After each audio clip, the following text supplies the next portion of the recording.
Hello दोस्तों, कैसे हैं आप? I hope you are good. हम बात कर रहे थे संविधान के फंडामेंटल राइट्स के बारे में। जो हमारे फंडामेंटल राइट्स हैं उनके आर्टिकल 32 पर आज हम बात करेंगे। जो आर्टिकल 32 है वो मूल अधिकारों का भी मूल अधिकार है। आर्टिकल 32 में हमें मूल अधिकारों की गारंटी प्रदान की गई है। बाबा साहब डॉक्टर भीमराव अंबेडकर ने आर्टिकल 32 को संविधान की आत्मा कहा है। इसे संविधान का संरक्षक भी कहा जाता है, क्योंकि आर्टिकल 32 के तहत किसी भी व्यक्ति के मूल अधिकारों का हनन होने पर व्यक्ति सीधे उच्चतम न्यायालय जा सकता है, या आर्टिकल 226 के तहत उच्च न्यायालय जा सकता है। आर्टिकल 32 क्या करता है? जो हमारे मौलिक अधिकार हैं उनकी गारंटी लेता है। यानी कि जैसे किसी की बेल करवानी हो, वहां किसकी जरूरत पड़ती है अदालत में? एक गारंटर की। या कहीं बैंक में खाता खुलवाना हो, किसकी जरूरत पड़ती है? गारंटर की। यानी कि गारंटर क्या कहता है? हाँ, मेरी जिम्मेदारी है कि ये आपके लिए उपयोगी है। आर्टिकल 32 क्या करता है? आर्टिकल 32 को रिट जारी करने का अधिकार है। इसमें 5 प्रकार की रिट की बात की गई है। पहली है बंदी प्रत्यक्षीकरण। इसमें क्या है? बंदी प्रत्यक्षीकरण, इसका संधि विच्छेद करके भी देखेंगे आप तो आपको समझ में आ जाएगा। बंदी प्रत्यक्षीकरण यानी किसी भी बंदी को, किसी भी मुजरिम को प्रत्यक्ष रूप से पेश करना। कहां पर? न्यायालय में। इसमें आर्टिकल 32 क्या कहता है? जिस व्यक्ति को गिरफ्तार किया गया है उसे सशरीर न्यायालय में मजिस्ट्रेट के सामने प्रस्तुत करना है। यह क्या करता है?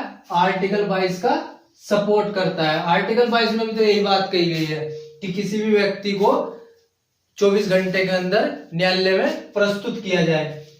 इसके बाद है अधिकार परीक्षा, यानी कर्मचारी के पद की संवैधानिक जांच। इसमें क्या बताया गया है कि जैसे आपने कहीं पैसे देकर जॉब ले ली, लेकिन जो आपका पड़ोसी है उसकी आपसे नहीं बनती, तो उसने क्या किया? उसे पता था भाई 10वीं लड़के ने फर्जी की हुई है, जाके उसने क्या किया? आपका जो पद था, जो आपको पद मिला था, उसकी जांच मांग ली। किससे? सरकार से। तो उसमें क्या हुआ? आप पकड़े जाएंगे। या कोई भी ऐसा व्यक्ति हो जो फर्जी रूप से कर्मचारी लगा हो तो उसकी जांच कोई मांग सकता है। वो किसमें बताया गया? अधिकार परीक्षा में। उसके बाद है परमादेश। ये सबसे इंपॉर्टेंट है। परमादेश में क्या है? जो पब्लिक सर्वेंट है, जितने भी सरकारी कर्मचारी हैं, इनको उच्च न्यायालय क्या करता है? एक आदेश जारी करता है। कब?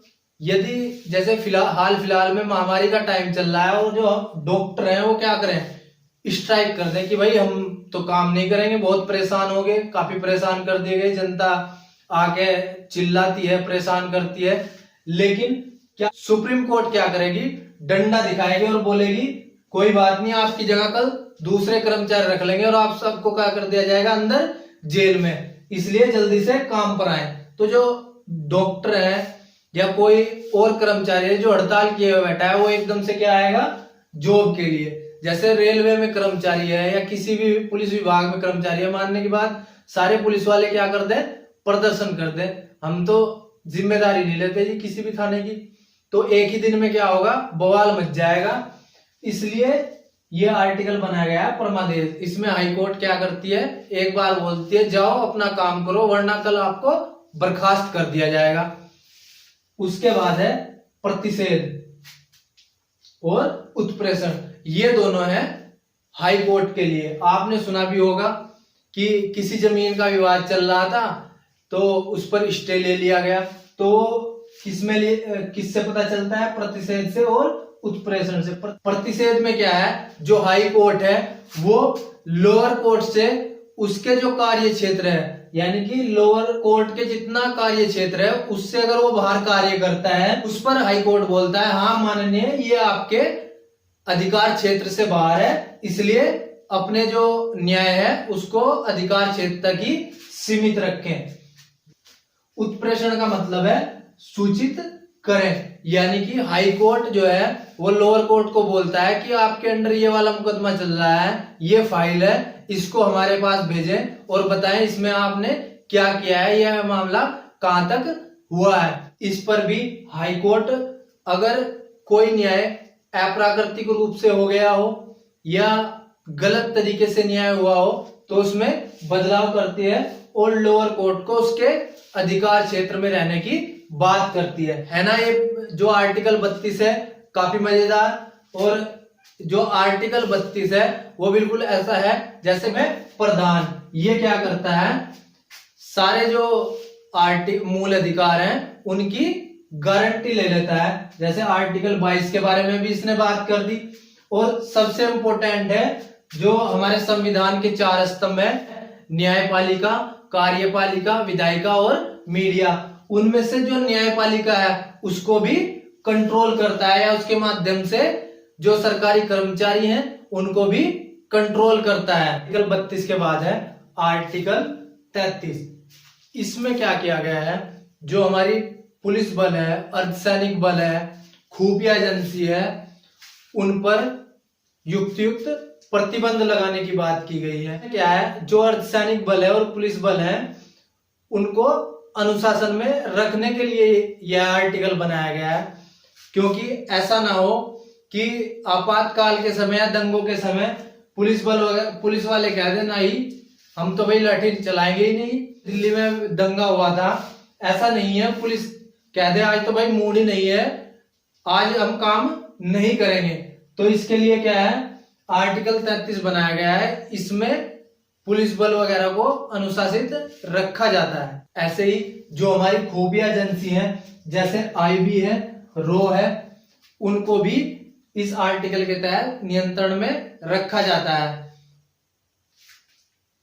ऐसा बिल्कुल नहीं होता जैसे मूवी में दिखाया गया है, सलमान खान की मूवी थी एकता टाइगर, वो क्या करता है, जो पाकिस्तान की रो एजेंट होती है, यानी कि पाकिस्तान के एजेंसी का क्या नाम है, आईएसआई, उसकी जो एजेंट है कैटरीना कैफ उसे लेकर भाग जाता है। ऐसा बिल्कुल भी नहीं होता, वो फिल्मी सीन है। इतने में अगर कोई ऐसी हरकत कर दे तो घर वालों को भी उसका पता नहीं मिलेगा। ये वो सिर्फ फिल्मी सीन है, ऐसा बिल्कुल भी कुछ नहीं होता। दुनिया की जो सबसे खतरनाक खुफिया एजेंसी है वो है इजराइल की मोसाद। सबसे छोटी से छोटी सूचना इसके पास पहले से ही अवेलेबल रहती है, कोई भी कांड होना हो। इसलिए क्या है, इजराइल देश पूरी तरह से सुरक्षित है। एक छोटा सा देश जो आसपास मुस्लिम कंट्री से घिरा है, जिसमें उसके जड़ में ही बिल्कुल पाकिस्तान जैसा फिलिस्तीन देश है, जो वहां के लड़ाकू हैं, या वहां के अभी हाल फिलहाल में भी एक छोटा सा युद्ध छिड़ा था, जो वहां के लड़ाकू वगैरह हैं वो क्या करते रहते हैं, घुसपैठ। लेकिन जो मोसाद है वो इतनी सतर्क है कि उन्हें अंदर तक घुसने नहीं देती। हाल फिलहाल में ही बिल्कुल फिलिस्तीन के ठिकानों को टारगेट करते हुए इजराइल ने क्या किया, जो वहां लड़ाके थे उन्हें मार गिराया। बाद में फिलिस्तीन ने हाथ जोड़े, नमस्ते की, तब जाकर कहीं जान बची। इनके बारे में जब हम इंटरनेशनल रिलेशन पर बात करेंगे तो विस्तार पूर्वक या पॉइंट टू पॉइंट एक एक चीज देखकर पढ़ेंगे। आईबी कैसे काम करती है, रो कैसे काम करती है, आईएसआई क्या है, मोसाद क्या है। आर्टिकल 33 के बाद है आर्टिकल 34। इसमें क्या, इसमें मार्शल लॉ में जो सरकारी कर्मचारी हैं और संसद है उन्हें उनका कार्य जारी रखने की बात कही गई है। यानी कि जो सैन्य शासन है, जब सैन्य शासन लग जाता है तब भी सरकारी कर्मचारी और संसद अपना जो कार्य है उसे जारी रखेंगे। मार्शल लॉ क्या है, सैन्य कानून। सबसे पहले 1919 में मार्शल लॉ लगा था, जिसमें बहुत बड़ा एक कांड हुआ था जिसे बोलते हैं जलियांवाला बाग हत्याकांड।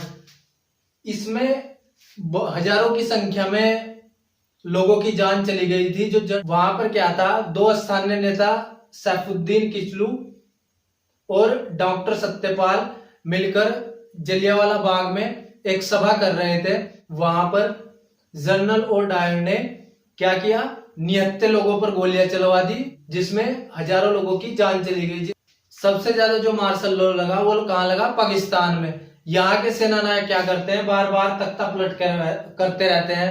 जैसे नवाज शरीफ की सरकार थी तो वहां पर एक जनरल थे परवेज मुशर्रफ, उन्होंने क्या किया? नवाज शरीफ को कहा तुमसे सरकार नहीं चलती, साइड हटो, सरकार हम चलाएंगे। तो बार बार कई बार जुल्फिकार अली भुट्टो की सरकार थी, तब भी वहां पर क्या हुआ? सैन्य शासन। स्टार्टिंग में जब वहां सैन्य शासन लगा, लगभग 9 साल तक सैन्य शासन चलता रहा। इसके बाद है आर्टिकल 35। आर्टिकल 35 क्या है? जो संसद है उसे यह अधिकार देता है कि वो जो मूल अधिकार है उनको प्रभावी बनाया जाए, यानी कि मूल अधिकारों को जो प्रभावी बनाने का अधिकार देता है संसद को, वो कौन है? आर्टिकल 35। इसी के साथ हमारी राज्य व्यवस्था के मूल अधिकारों के भाग 3 के 12 से जो 35 आर्टिकल थे वो पूरी तरह समाप्त हो गए। इससे पहली वीडियो में हमने और आर्टिकलों के विषय में चर्चा की थी, उन्हें आप वहां जाकर देख सकते हैं। हमारी यह वीडियो आपको कैसी लगी? ज्यादा से ज्यादा लाइक करें, शेयर करें और कमेंट बॉक्स में हमें बताएं हमारी यह वीडियो आपको